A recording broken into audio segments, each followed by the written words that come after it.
we've all just experienced in the last 1 year how political factors have affected education in our own state, right? I won't go any further on that. Global factors, merger and demerger of disciplines, interdisciplinary work that is happening at various levels. Several universities have begun to close down departments that they think are unnecessary. We've all read in the newspapers how Modi has cut down funding for arts and arts colleges in Gujarat. I mean, Modi happens to be in the news, so when he cuts down funds, that also gets into news. But our own Chandrababu Naidu did it when he was the Chief Minister of Andhra Pradesh as well. So changes are not just taking place globally, they are happening here as well. A number of private universities are coming into India now.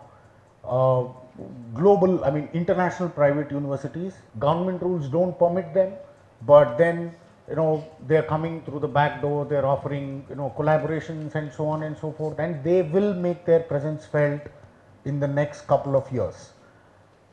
We might argue that they may not be the best universities. Why will Harvard come to India? Well, Harvard may not come to India, but there are a number of other universities that may make their presence felt in the country, which is indirectly going to affect educational institutions that have already been established in the country. Educational policies. Let me just give you one example which happened off late. MHRD says AICTE is a useless body, shut it down. And then it says we will control all engineering colleges and management colleges. Then someone goes to court. UGC comes back and says, okay, we need AICTE again. So AICTE begins to do certain things, UGC begins to do certain things. We are all great at making and breaking policies. MHRD continues to do that on a daily basis. How many times have you heard your principal say, the last 3 years it was like this, henceforth this is how it is going to be. Things change like that. Educational policies keep changing. We need to adapt ourselves to those educational policies. Technological. How many of us in this room use smartphones? What percentage of students do you think use smartphones? How many of them do you think have access to tablets? How many of them do you think have access to internet, right? Now, how many of you sitting in this room have a Facebook account? How many of your students are friends on Facebook? How many of you discuss discipline related matters on Facebook, or subject related matters on Facebook? Tomorrow your class has been postponed. It's not at 10 o'clock, but it's at 10:45. You are required to read A, B, C, D and come to class. Here is a link to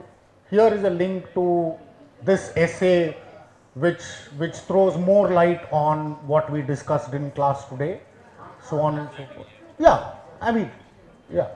I use Facebook. I use Facebook to do that, not just for my students, but there are several people who are my friends. I get a lot of links from them. I get a lot of useful links from them, and they say that the links that I post are also useful for them. Now, the point that I am trying to make here is that technology is going to change the way people look at education. The classroom situation will be important. There is no doubt about it.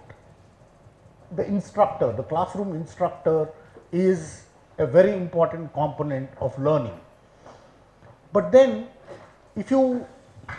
the idea is to flip the whole thing. All these days we have been talking about teaching. Okay, I teach so and so students. I teach the students so and so things. The department offers so and so courses. The school offers so and so programs. But now it's important for us to turn the whole thing a little bit. what are the students learning? Okay, it's not about what we are teaching. We do our duty, but are they learning? And how are they learning? What processes are they putting in place in order to learn? What technologies are they using in order to learn? It's extremely important for us to keep observing these trends and adapt ourselves to these changes. Uh, I have I have quite a few colleagues in my own university who say, "What Facebook? Nonsensical. You know, uh, Facebook and all is nonsense. I don't like using Facebook." Fine, you don't like using Facebook, don't use it. But then, you know, do students interact with you the way they used to interact earlier? No, they don't. They have too many distractions. You have too many distractions. Facebook is perhaps one of the ways in which they keep in touch with you. You are losing in touch with the students. It's extremely important that you keep in touch with students. I keep in touch with my students and they interact with me all the time.